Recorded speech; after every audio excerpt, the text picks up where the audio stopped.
Today we're going to make some Christmas ornaments, and we're going to start here. We have just some scrap pieces that I actually think are scrap pieces of pallet wood, and we're going to use the new one of the new Christmas Holly Glen. It's one of the IOD holiday Christmas transfers. Is this not just, I wanted to show you this first. Are these not just absolutely beautiful? They are just pictures of kind of the woodland animals. We've got raccoons and birds and squirrels and rabbits and bears.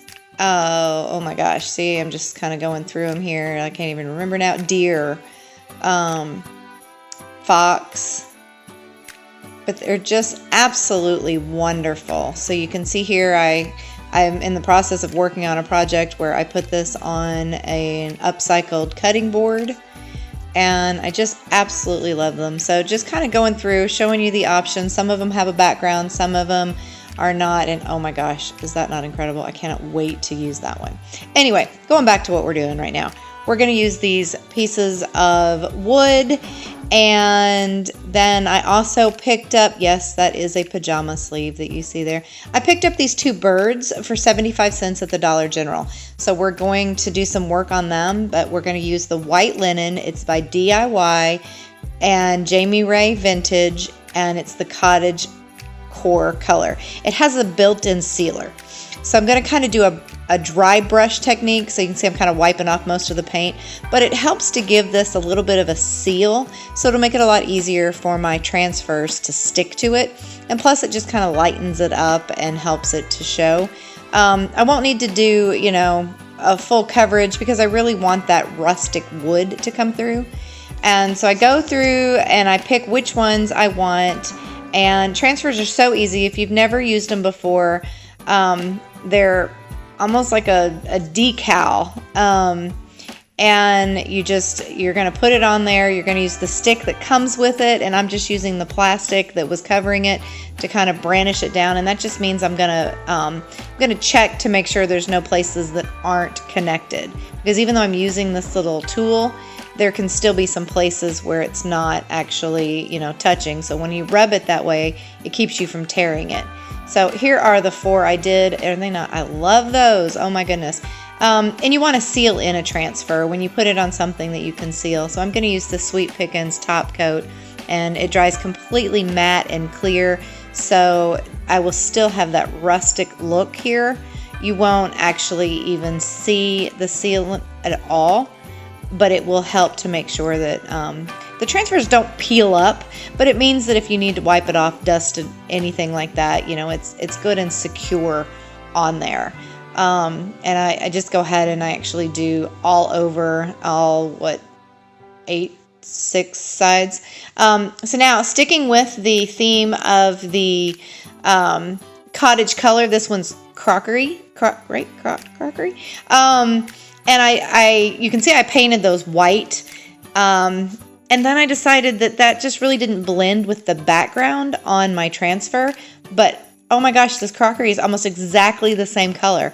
So I give these a complete front and back and sides. I give them, you can see it pretty much covered with one coat, but I do go back and just kind of do another coat.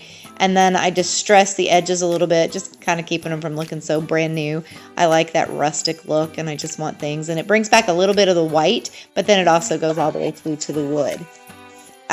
So here, and see how great that background looks on there? My transfer is just a little bit bigger than the space that I have, but that's what's great. I mean, don't be afraid to cut on these and to use the portions.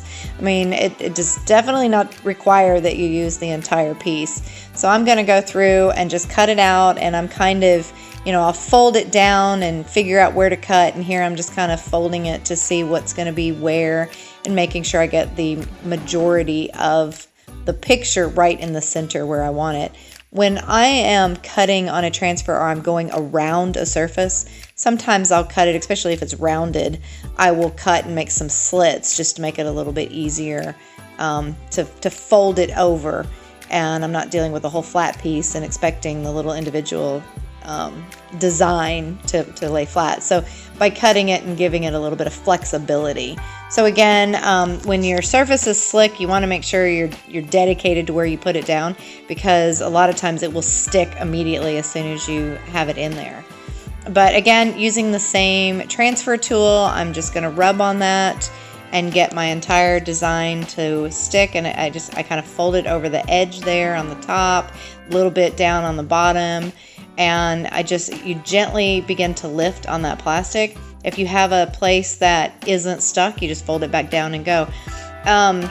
You know, instructions and doing this right, and I have been burned before by not doing that. You really want to tape it, because sometimes it'll slide and your picture will kind of tear a little bit. But there they are they not? Oh, I just love it, and I love how that background just blends in.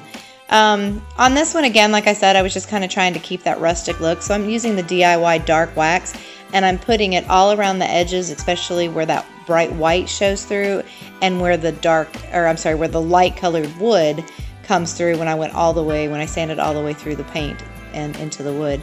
And here you can see it just instantly stains that wood and gives it that old look without making it look dirty. You know, I mean, you can always you know, just go in and wipe off as much as you want. If that's not enough, you can go in and add more if you think that, you know, you want more.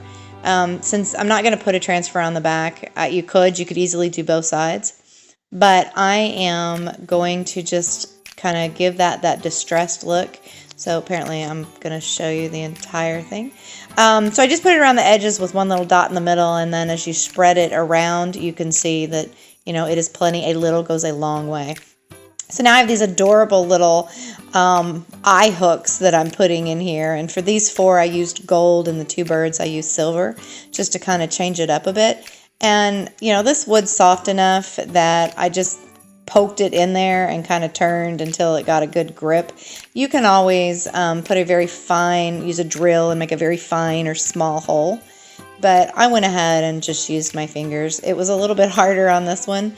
That was definitely a little bit harder wood. And so what you didn't see is the part where I edited out that it took me 3 tries. And I got this on Amazon. This is like the coolest velvet ribbon, and they're all different colors that just looked perfect. So I picked out which colors kind of went with each transfer. So there's kind of that gold color, a brownish red color, green, and a maroon. And I just folded it in half and poked it through that eye hook. And now I will tighten that knot, and partially just to make sure the knot doesn't come out, also to make myself a little bit bigger loop there. And then I'm going to cut the edges of it just at an angle. It's too small for me to do any dovetail fancy, so I just cut it at an angle just to kind of give it that finished look. And that will become the hanger. So you can, you know, you can hang these on your Christmas tree. You can hang them on hooks if you've got you know, something that has several hooks across there. You could blend it in with your decor, attach them to, you know, maybe a Christmas stocking. If you've got stockings across your mantle, you could easily just hang one on each stocking. You know, there's so many places that you can hang these and give that beautiful winter look. But here we go. You can see I have them on a Christmas tree. My little Christmas tree here, but aren't they awesome? Guys, thank you for watching, and if you're not already a subscriber, I would love if you would subscribe to the channel and click that notification bell to be notified when I upload more videos.